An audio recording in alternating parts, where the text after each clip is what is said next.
My name's Tim Hetherington. I'm a photographer and filmmaker.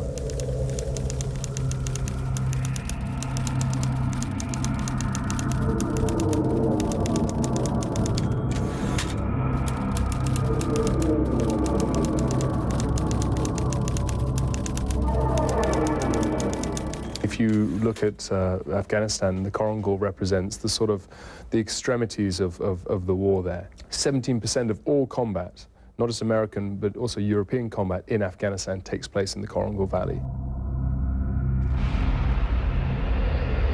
70% of American munitions in Afghanistan are dumped in and around that valley, and that valley is 6 miles long.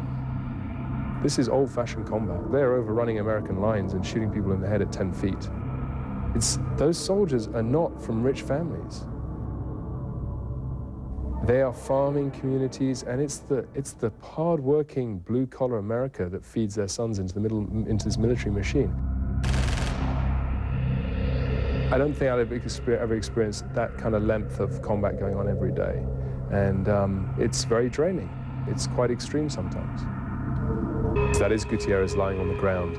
The insurgents attacked the outpost, and he was filling a Hesco, which is like a sort of sandbag, and he was on top of it, and they shot at him, and he jumped down, and being the sort of, classic paratrooper, he broke his leg, and he snapped his tibia and fibula completely. But what was amazing was to see 3 guys go into a place where their incoming rounds are coming and grab him and pull him out.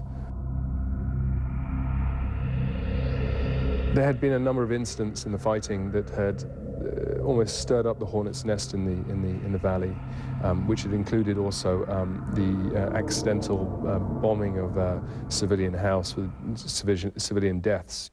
One day we were on a part of the ridge, and we were attacked from about 270 degrees.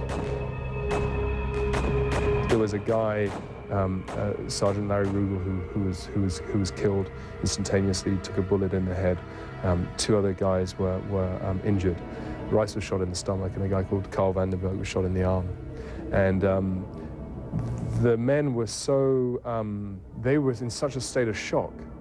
I'd really never seen anything like it in my life before, in the way that to see these men crying and wandering around in a complete daze. We were with some Afghan army, and they started to try and drag the body of this soldier away by its feet.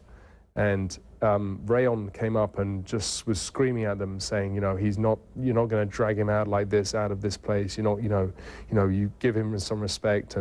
And so I and another soldier picked up the body and put it onto his back, and he carried his friend off this part of the battlefield. And Rice walked back. People came to try and help him, and he just told him to get lost, and he was crying.